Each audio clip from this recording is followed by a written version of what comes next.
Hey, what is going on, Fan Clan? Welcome back to the channel. My name is Danny Phantump. Hope you guys are all doing well. I hope you're having a really good week so far. Pokemon has been so much fun to collect over the years, right? We have had so many wonderful sets, so many different card arts that have come out that have just been like jaw-dropping for a lot of people. As we have collected new cards and as new sets have released, rarities, chases, they have all changed. Chase cards have changed throughout the years like crazy. We used to really look in packs for holographic rares. Remember that when base set came out, jungle set, fossil set came out, you really were opening packs trying to get that holographic card. That's what you wanted. As the years went by and as the sets kind of evolved and the game evolved, there was different rarities, different card arts that really started having that focus when it came to your chase card. We had prime cards, we had regular EX cards, we had level X cards or LVX cards, we had legend cards, crystal cards, shining cards, a whole plethora of cards up until like black and white when we first started getting our real look at full art cards, bringing up full arts, taking up the entire card itself with the artwork, which was super, super cool and really revolutionary for the game. As those times went by, Pokemon needed to figure out new things that they could kind of introduce to get people excited. So now we have character rare cards, we have rainbow rare cards. But one of the things that I really, really enjoy, and that's why I talk about it a lot on my stream, is the alternate arts. Alternate arts are so fantastic. We've had alternate arts as promos before, but really Team Up kind of introduced us to alternate arts being introduced in a set where you had a full art variant, but then you had an alternate art that kind of told a story. Really, really cool artwork. And today we're going to look at part one of a two-part, I don't think I've ever done a two-part YouTube video before, but we're going to look at part one and we're going to go over the Sun and Moon block of alternate arts. And then Sunday, we're going to go over the Sword and Shield alternate arts from a market standpoint. Kind of give you an idea of where these alternate arts are standing, how they've been performing in the market. A lot of people talk about how the market is failing right now, but a lot of the stuff that we look at is really showing price corrections across the board. So we're going to jump into that. Before we do, guys, thank you so much for checking out the video. If you appreciate the information, please hit that like button down below and leave a comment for the algorithm. It goes a very, very long way. But most importantly, please hit that subscribe button. It would mean a lot to me. We are in the middle of 23 straight days of giving away 10 Brilliant Stars booster packs. All you have to do is click on this, the video that I posted a couple weeks ago. I'll put the image up here in the corner. Just go click on that video and leave a like, leave a comment, and you are entered. Make sure you are subscribed and you're entered. We're going to pin a new comment every day for 23 straight days. It's pretty crazy. We are on, I think, day 16 right now. It's been a lot of fun. So here we go. Here we go with the alternate arts that kind of released, and these just hit differently, don't they? Starting off with Magikarp and Wailord. This came out in the Team Up set. As of right now, you can kind of see in the upper right-hand corner, these are all prices that we took off of TCG Player, going off market pricing to give us a better understanding of where the market is right now. You can find these cards cheaper. You can find them more expensive if you look around on eBay, on Amazon, on Facebook, wherever you go. But TCG Player is really kind of the card hub for a lot of people within North America. So we're looking at 7404 as the high point. It hit that back in June. Then, like many other cards, Pokemon went through this phase kind of at the end of 2021 where things just kind of died. Things took a huge, huge dive down. A lot of people were panic selling off inventory because they needed to pay for invoices or they needed to pay for new product. There was a ton of product that just kind of got splashed upon us, a bunch of reprints that kind of came out of nowhere. Darkness Ablaze, Vivid Voltage, a lot of people weren't expecting. Then we had additional waves of Evolving Skies, additional waves of Chilling Rain, Fusion Strike released. We were still recovering from celebrations. It was just a nuts time. And with that, a lot of singles dip too. So this dip kind of happened a little bit before that. So this actually happened right around September where it hit its low point of 59.17, but it's recovered really nicely and kind of steadied off right now at 65.98. So I also have in sheet 2 down below, we're going to look over pop reports for pop 10 of these cards, pop PSA 10. I don't think it's necessarily as important to worry about pop reports, but I do want to take a look at it just to kind of see and show you guys how exclusive these cards are when it comes to PSA 10 or PSA 10 quality. Thought it would be interesting to look at, as well as eBay last sold listings for those PSA 10 cards. So we're going to look at that in a few minutes here after we get through these. The second one that came out in Team Up was Gengar and Mimikyu. It had its high point of 75.59, so right around the the same high point of Magikarp and Wailord, which is somewhat surprising, being that Gengar and Mimikyu is, in my opinion at least, I could be wrong, a little bit more popular of a alternate art than Magikarp and Wailord. It hit its low point of 57.80 in December, right when we had that mad rush of a ton of cards. Now it's leveled off really nicely, 66.36, so it's right in between its high point and low point, really starting to rebound nice. Again, horseshoe graph with a lot of these, which is very, very interesting. Latias and Latios, this is the big one. This is the one that everybody wants. I remember when this set first came out, when Team Up first came out, and this just goes to show you how different demand is now than what it was back then. You could buy this card all day for $30 for a few months after the set release. Really didn't start spiking in value until a year and a half ago, 2 years ago, when we really started seeing more people enter the hobby. Its high point of 262.98, it hit back in June, then died down a little bit, kind of the same time frame, but it stayed low for a couple months. So September it dived down and then stayed that way until the middle of December, then started climbing back up. So now it's sitting at 207.81, or now it went down to 207.81. Now it's sitting at 234.90. So again, smack dab in the middle of its high and low. That's why we talk about market corrections. We saw kind of a crash, if you want to call it a crash, but we saw definitely a low point for a lot of these singles as well as a lot of sealed product. Now it's interesting to see them recover, but this gives you a really good understanding of where some of these cards are now in case you're looking at adding these pieces to your collection, what are actually somewhat affordable. And some of these are actually decently affordable for alternate art. Speaking of affordability, we look at Pheromosa and Buzzwole, which is the fourth card we're going to look at. Its high point of 11.77, it hit back in June, dipped down in December, down to 9.74. Not too much of a margin of difference right there. Now it's sitting at 10.36, so right in between its high and low. Muck is one of those cards that has continued to trend downward for quite some time now. Again, marginal difference between its high point and low point, but still relatively affordable. Right now it's sitting at $11.12, which is its low point over the past 6 months or so. Its high point was 14.03, which it hit back in June.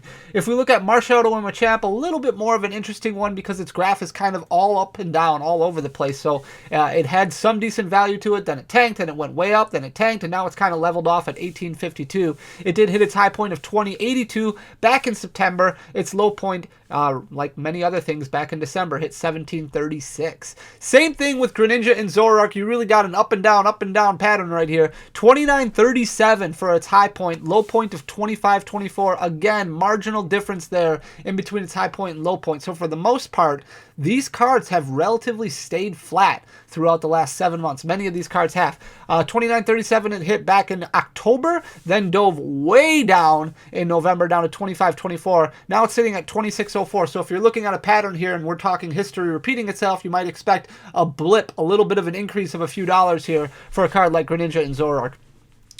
Gardevoir and Sylveon is a card that has climbed real nicely over the past several months, kind of immune to the challenges that some of these other cards went through. In December, it was at a high point. It did not hit, it did not go down like many other singles. Its low point of 46.81, it actually hit in October, and it's steadily risen since then. Its high point hit at the middle of February at 53.39, still very close to the high point, sitting at 52.44 right now. Rowlet and Alolan Executor. I love the card artwork on this. I think it looks absolutely fantastic. 16.26 is where it's sitting right now in the market. It hit a high point of 20.31 back in August and then dipped down in December like many other cards to 15.34. Like I said, right now it's 16.26, so it's a little bit higher than its low point over the last 7-8 months. But still a little bit off of its high point of 20.31, which it hit back in October or back in August. Slowpoke and Psyduck. This is an interesting one. It has climbed very, very nicely. 19.39 was its low point. 26.89 was its high point. It hit 26.89 just recently. It's kind of climbing up, as you can tell. Its low point, it hit back at the beginning of December, much like what we've seen for a lot of these other cards. If we look at Raichu and Alolan Raichu, 39.43 was its high point back in June, but it slowed down to 29.44, so almost a $10 difference there. It dove down in October. Now it's steadily rising since then up to 35.22. If we look at the Mega Sableye and Tyranitar, I love the card art on this. It looks so good. 34.12, so not too bad of a price point. Its low point of 25.74, it hit back in beginning of October-ish, and now it's kind of risen since then to the point where it's right around its high point right now of 35, or 34.12. If we look at the Blastoise and Piplup, this is an interesting one to me because usually when you have one of those starters, especially when it's featured in an alternate art like this, you would assume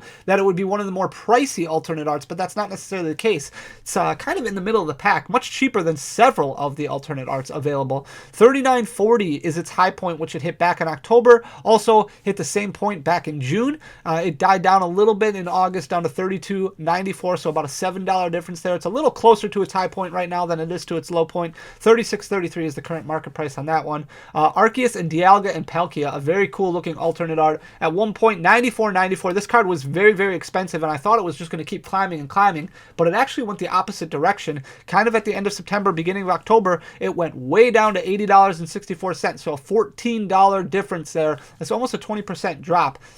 Hasn't risen much since then. It went up a little bit, then back down. 81.96 is the market price right now.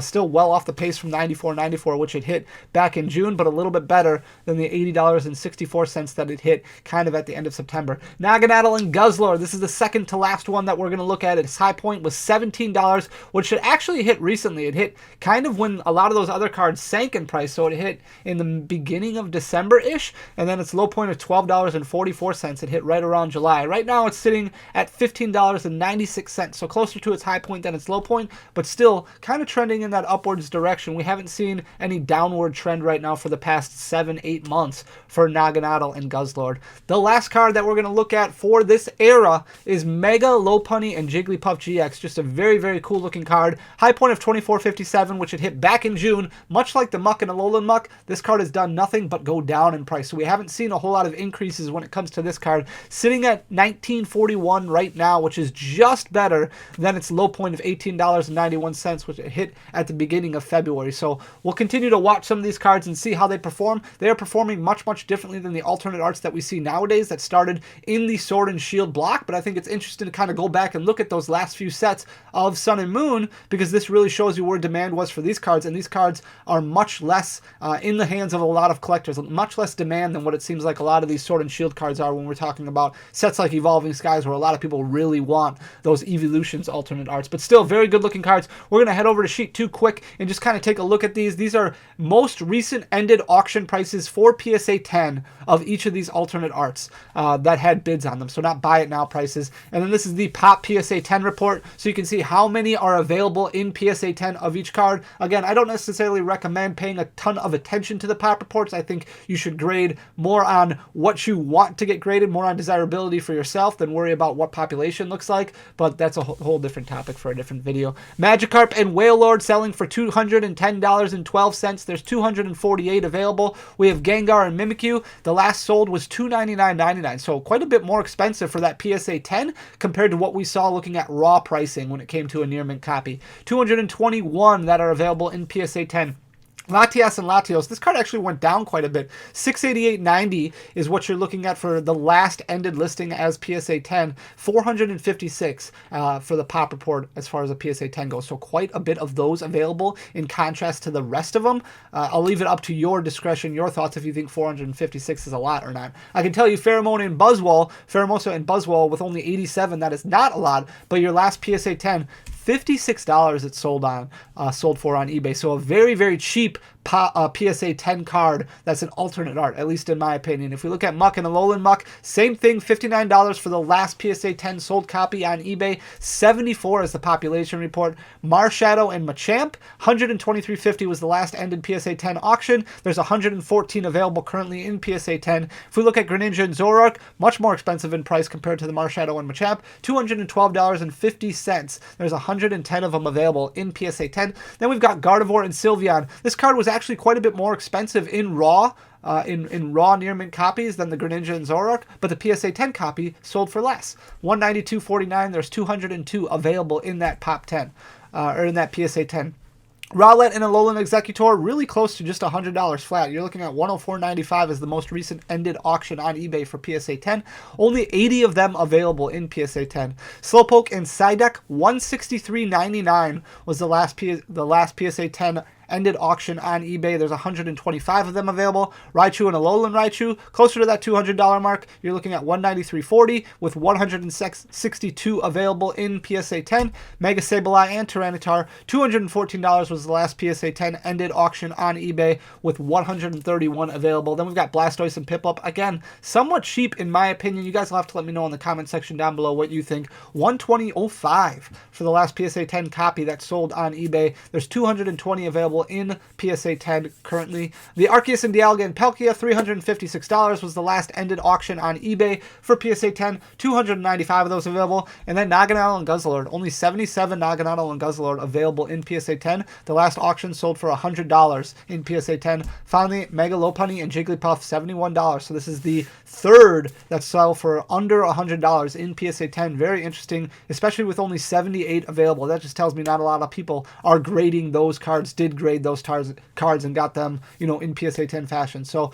this is information to do with what you want. Obviously, I'm not going to make any recommendations or anything like that. I love alternate arts. I think they're a lot of fun to look at, a lot of fun to have in my collection. That is my own personal opinion. You guys will have to let me know in the comment section how you feel about alternate arts, especially when it comes to these Sun and Moon block worth of alternate arts. I appreciate you guys taking the time. Tomorrow we're going to be talking about Dragon Ball Super and open up a Dragon Ball Super box and giving away all the hits. And then on Sunday we're going to come back to this and we're going to look at the market values for the alternate arts that were released in Sword and Shield. So I'm very excited to give you that information as well. So make sure you come back, guys. Thank you so much for everything. I look forward to talking to you soon. Oh, I'm just stumbling all over my words today. All right, peace.